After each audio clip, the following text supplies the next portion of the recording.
Welcome back at Intellisys in London, the conference about artificial intelligence. And I'm here with one of the keynote speakers of this morning. His name is Paolo Rosso. Hello. Hello, you work at the Technical University in Valencia in Spain. Welcome, nice that you're here with us.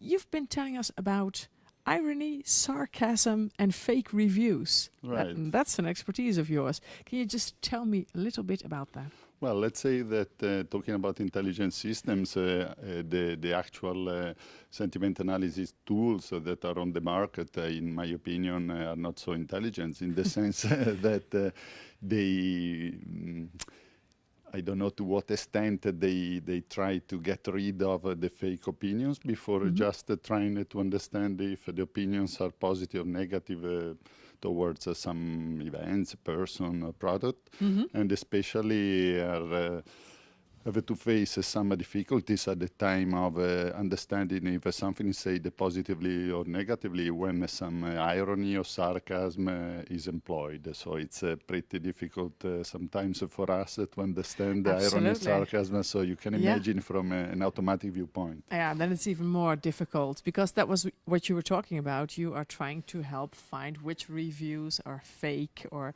don't mean what they're saying. And you said positive words can be very sarcastic.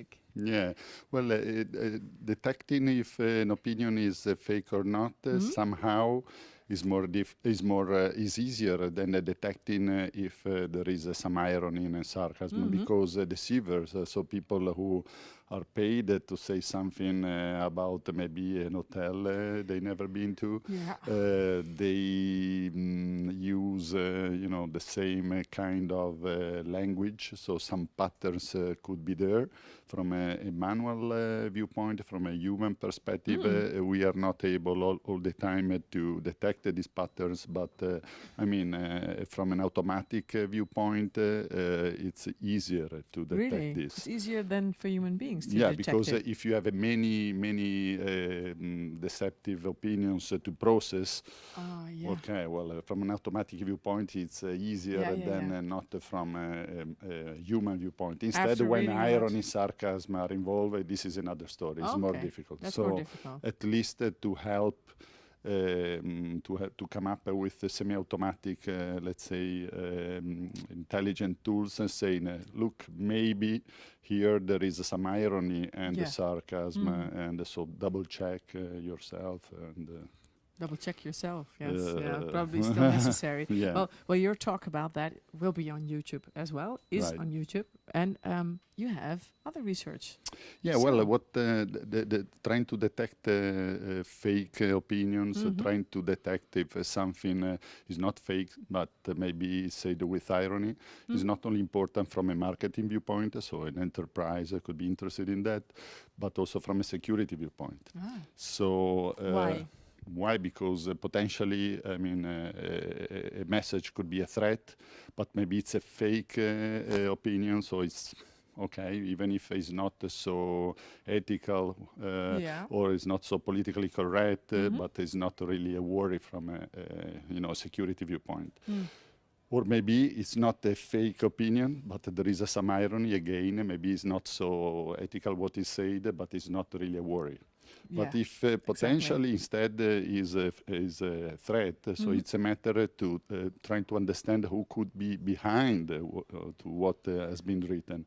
So if it's a male or a female, so demographics information, approximately what age, the native language maybe has been written in English, but the native language could be another one, or maybe the native language is English, but English from UK, from Australia, from America, and so this is important. Author profiling is very much important also from a security viewpoint. Yes, I can understand that. So context and all the context that you need requires, again, like we hear so many times at this conference, data from all over, everywhere, every place. Yeah, you're right. At the moment in the research center I'm working with, the PRHLT at the Technical University of Valencia, we are involved exactly in a project that we have to deal with text in Arabic. Right. and a project funded by Qatar National Research Fund. So, I mean, yes, this can be applied to every language, and it needs to be applied to every language. Sure. And when will we be capable to do it? In how many years? Okay, we just Will we ever start. be? Yes, right. 6 months. So we have wow. nearly 3 years ahead to try to accomplish the objectives that I good. just So you're aiming mentioned. for that objective in 3 years. Hopefully, We'll give yes. you a call then. Right. But thank you so much for explaining. Thank you for inviting me. Yeah. What did you think of the conference? I really enjoy it because it's an interdisciplinary conference. So from one hand, we, as a keynote, we needed to simplify somehow what we have been working on without entering in too many details. Sometimes if we have to give a keynote in a very specific conference, we enter too much in details, and sometimes the objective, the main purpose of the research work is not so highlighted as instead here is a need, is important in order to try to make everybody follow more or less what we have been working on. Yes. And then it's also enriching because you can receive feedback from people of other related area. Yeah. So maybe something that sounds looks quite straightforward to you, or the way you are telling things, maybe it's not, because not everybody is able to understand what we have been working, and some suggestion can be given. So very enriching. Thank you. Yes, it's learned for you as well. And now, can you please repeat that in a very ironic or sarcastic way? I really, really enjoy this conference. Right? It doesn't even look fake. But this is true. Okay, it's true, so right? you can remove the hashtag irony. Oh, if you want. the hashtag irony can become, because that is the clear mic, right? Right, Hashtag yes. irony. Thank you so much. Thank you. so much. Bye-bye.